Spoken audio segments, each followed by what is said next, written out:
It's revision time! Woo! Your favourite time, I know.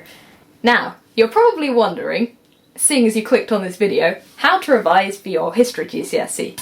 And, not to blow my own trumpet, that is my own trumpet, by the way, I own it. But I did get a grade 9 in my history GCSE, so I have some answers for you. The first thing I want to say is a little note on how long you should be revising for. Now, there is no set rule to this. As much as people want set rules, there aren't rules. Some people can cope with longer periods. I wouldn't say go for too long. But there is a strategy that I think works, and when I was able to discipline myself enough to stick with it, which admittedly wasn't often, it worked really well. And this is the idea of doing 25 minutes of revision, and then having a 5-minute break, and then doing another 25 minutes of revision, but of something completely different. It could be the same subject, you could be doing flashcards and then you could be writing notes, but on a different topic, or it could be a completely different subject. On a normal school day in year 11, maybe 4 of these would be a good idea. Obviously, as exams get nearer, you can make this more. If you're in year 10, then maybe you want to do less. I would have done none at this point in year 10, and I still survived. So well done on being a year 10 who's actually revised. So anyway, 4 of these, that's my general rule of thumb. Anyway, time aside, I've broken down revising into what I think is, hopefully, a foolproof method, which I like to call my 3 steps to revision success. I hope that's cheesy enough for you. Step 1 is understanding the content. Obviously, this is the most important step, because if you don't understand the content, what hope do you have of writing an entire exam paper worth of answers on content that you don't understand? Exactly. You don't have any hope. Understanding can be achieved in a few different ways, the first of which is luck. Sometimes you'll be sat in class and you just get it. Helps if you are lucky enough to have a good teacher. Other times, however, luck isn't on your side, and perhaps you'll need to go back and reread through the textbook and that'll be enough to clear it up in your head. Or maybe you're going to have to speak to a friend or a teacher to try and get your head round the content. For a further bit of clarity, you can write notes. Lots of people view notes as a form of memorisation. They're not. Once the notes are written, they're written. Like, you can read back through them, but reading back through them, you may as well just be reading the textbook and not have written the notes in the first place. Notes are a visual tool to help organise information so that you can understand it better. Which brings me to the second step, memorisation. Remembering the content is quite crucial, as in an exam you won't have the textbook in front of you, so you're going to have to remember the content. Now, there are an important 2 words I want you to remember in order to help you remember everything you need to remember. And these 2 words are active recall. Active recall is the idea of testing yourself in order to help you remember the content. All of your memorisation techniques that you use to help you remember the content should be using active recall, otherwise you're going to waste loads of time, as it's the most efficient way to remember things. There are a few ways to use active recall to help you remember the content. My favourite method is flashcards. Now, with flashcards, you have to be careful, because a lot of people fall into the trap of using their flashcards as notes. People write summaries in notes on flashcards and read back over them. You may as well just have used a piece of paper. It doesn't make any difference to how well it goes into your brain, the fact that it's been written on card. You're just writing notes. The way I would recommend laying out your flashcards is by having a prompt or a cue on one side. So in this case I have the number of seats the Nazis won in the Reichstag in the May 1928 elections, and then on the other side you have an answer, I suppose. It's not quite a question, but it's almost a question. And the answer is 12 seats. And then you can make lots of these and have a whole beautiful pack of flashcards, and you can sort them out by topic. Then, in order to learn the flashcards, you would test yourself and then take away the ones that you got right and go through these ones that you didn't get right and see which ones of those you've now got right, and then keep going until you've got them all right, even if it wasn't first time.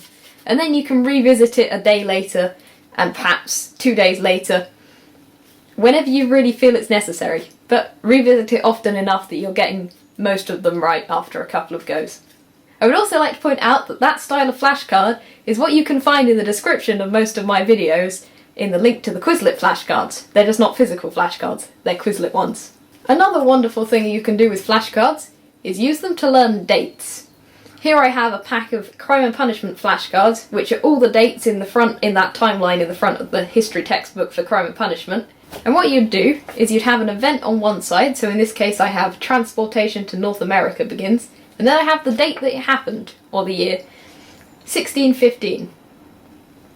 And then you can have a whole pack of these. Now, a little thing that I like to do is to go through and have them all this side up and see if I can order them, like in a big long line on the floor, in chronological order, and get it right. Obviously you can line up the things that happened in the same year next to each other, or you can not. But see if you can get it right, and then you can go back through, and whilst you're checking whether or not you got it right, you can test yourself on whether or not you got it right, but also on the dates. And this, I found, is a very, very effective way of learning dates. You'll be a date ninja after that. However, enough about flashcards. I'm sure you're sick of them. Perhaps you don't want to use flashcards. Maybe you've decided you're not a flashcard person. There are also other ways to memorise things, but they have to use active recall. That's the rule. One of the great revision gods of YouTube, Unjaded Jade, in a video described a revision technique which she called blurting, which is the idea of writing out a fancy mind map full of everything you need to know in whatever chapter of a textbook, and then covering that up and seeing if you can recreate that mind map, and then afterwards you can go back and compare, and you can use, say, a different colour pen to go and add on the things that you missed and see if you can remember them next time. Which again is a form of active recall, and I never actually did it myself because I didn't like the idea of using so many sheets of paper, even though flashcards use lots of sheets of paper. But the idea of having to constantly write things out. Like, I was using my hands to write enough as it was in that period, and you know by the end of exam season it feels like your wrist is broken. But it might work for you. So that brings us on to the third step, application. Application is the process of applying all the newfound knowledge and content and understanding that you have to an exam question in such a way that an examiner is going to give you marks. AKA doing practice questions so that you get good at writing exam questions. There is a bit of strategy to this, however. The first thing I think you should do is pick which style of exam question you're going to learn how to do first, because there's no use trying to learn them all at once. You can move on to the next ones once you've got the first ones. So say the 4-mark features question, maybe that's the first one that you're going to learn.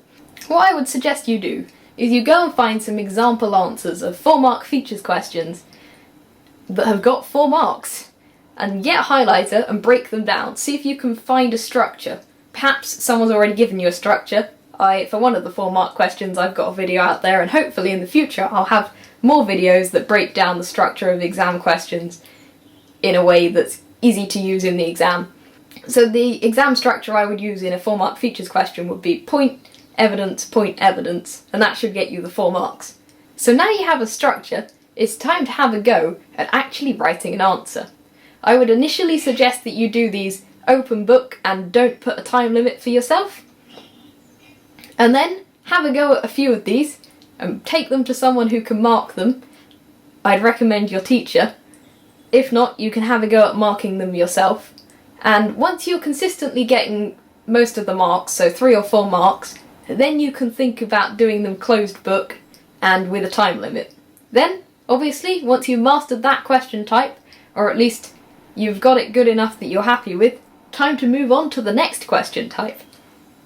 And repeat the process. On and on and on, until you have all the question types. And everyone is happy. So, there you have it. My 3 steps to revision success. Thanks for watching. Don't forget to like, subscribe, and tell all your friends. Yes, spread the good news. The History channel on YouTube that does GCSE History videos is actually telling you how to revise GCSE History. Hopefully in a useful way. It worked for me, so it might work for you. And it might work for other people as well. I would normally say something useful in this bit, but I don't have anything useful to say.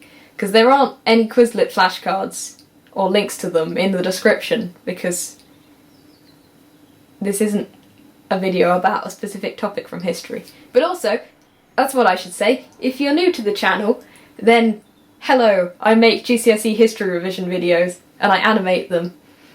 Most of the time you don't have to look at this face, you get to look at the kind of the cute one that's on my profile picture. Anyway, I believe that is all I have to say. Wesad ye holla.